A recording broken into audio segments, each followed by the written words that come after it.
We can all be extremely proud of what our men and women achieved at this year's Dakar, but Janelle and the Toyota guys weren't the only ones flying the South African flag in South America. Not far from Hall Speed's facilities near Kailami, another team also packed and shipped no less than 3 race cars to Buenos Aires. We are, of course, talking about the guys from the Pro Nissan Dakar team based at Redline Motorsport, also in Midrand. We've got Terence Marsh, team principal of Redline, and of course also a regular face on the South African local off-road scene. The driver, Johan van Staden, and your navigator, Mike Lawrenson, who drove one of the 3 cars. So guys, welcome. Thank you. I think, Terence, if we can start with you, just give us a bit of background on the region racing setup in South Africa that you guys are obviously very much involved with. Honest, probably about 2 years ago, we had an opportunity where we felt that we wanted to do Dakar and we wanted to go to Dakar. We traveled around the world and were quite disillusioned with what was being built, so and what was available to us. So we decided at the end of the day that we would rather do it within South Africa ourselves. So we designed and developed a car which was to go to Dakar. The objective was to try and go probably into 2016. But during the course of the last 12 months, and I think with 2 years of testing, and we have a customer in Johan and another German customer, Jürgen Schroeder, decided that they wanted to go in 2015 and put us in the pressure basically to go, and that's what they wanted to do, and that's how we ended up going to Dakar in 2015. So Johan, I've got to ask you, as a driver, was it always a dream that you grew up with, and did you always have this vision in your head that I want to go to Dakar one day?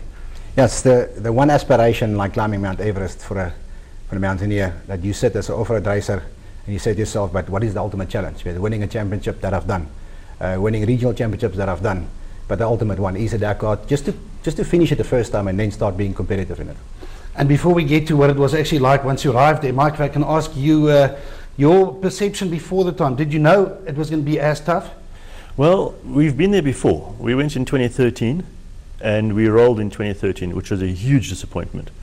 So we had an idea what it was about, and we were slightly more prepared this time, but it's still a daunting challenge. Terence, back to you. You said that you took 3 cars. Johan and Mike were the occupants of one of those 3 cars. I mean, who were the other guys and why? The second car was driven by a German customer, a guy called Jürgen Schroeder, who teamed up with his son, Daniel Schroeder.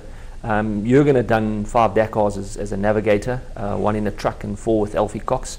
So he always had an objective of driving it. So we've been preparing for that. The third car, when we got closer to Dakar, one of the things we as businessmen, we needed to get economies of scale, and with the limited budgets and resources we had, it just made sense to try and put on a third car and try and stretch everything that we had a little bit further. And the third car was taken up by a Portuguese guy, Ricardo dos Santos, who was a Mini X-Raid driver. So yeah, that was an interesting perspective put onto it at the end. And to get back to you guys inside the car, how different is it going to Dakar than doing our own championship? I mean, besides it being tougher and longer, just give us a bit of insight. What goes on inside the car once you're there? Look, it's much different. The terrain varies so much, altitude. Then at sea level, then at 4,400 meters. The navigation is quite different because of no road book that gives you point A to point B instructions, turning left at 450 meters. You have waypoint instructions with compass bearings. So the navigator has to be wide awake. So the cockpit is quite busy compared to a South African race that you're busy for 6-7 hours, but everything is detailed into a road book, where here you're on your own. If you get lost properly. So it's quite a busy cockpit and fun at most of the times, because you get to see a lot of different scenery and experience different terrain in one day. I can imagine it's quite different and daunting. Terence, just another question to you. We've just heard from the Toyota guys. They were obviously fighting in the sharp end of the field, going for victory and fighting for podium positions. You guys obviously had a different mindset. I mean, what were your objectives compared to theirs? I think to simplify it, we'd never been out of Southern Africa with our race car. So we had some new ground we had to cover there. We had limited resources. I think the bigger teams are running anywhere between 5 and 6 guys per race car from a technician's point of view. We had 3 per car, and on one of the Portuguese car, we had 2. So we had limited resources. We had those guys had to work hard. Yeah, so I mean, we had to. Our strategy was all about bringing the car to the finish, and I think the guys and Johan in particular just stayed completely with the strategy throughout. When you have limited resources and you have limited budgets, you really have to look after your car. You have to man manage the process throughout. So that really was our strategy, and we took it day by day.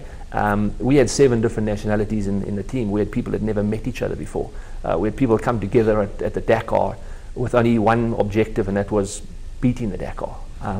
But speaking of that mindset that you just described, Johan, your mindset in the car while driving, obviously you can't go flat out.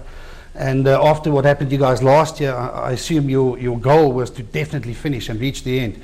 How do you approach it every day, every stage? I mean, it's quite you got to prepare your mind and have the right mindset to do that.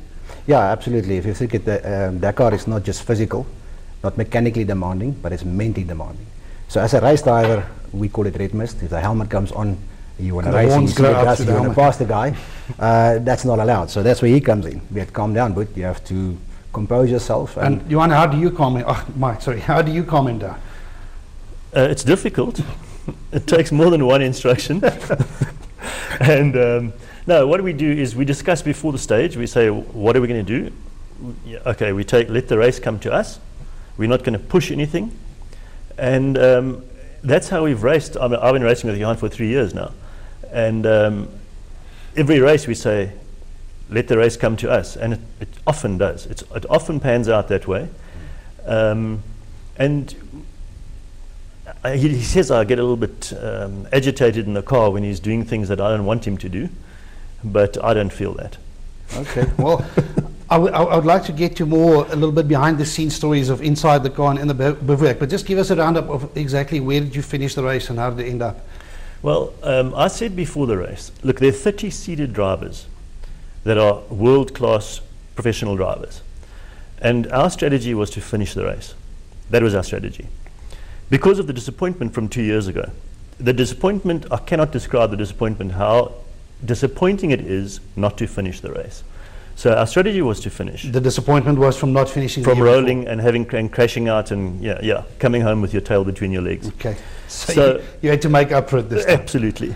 And I said, if we came 31st, because remember they're 30 seated drivers, Yeah. I will feel we won the race.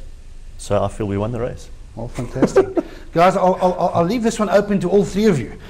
Obviously, a lot of things must have happened. I mean, you guys spend, 50, 60 hours in the car together, if not more, doing 8,000, 9,000 kilometers.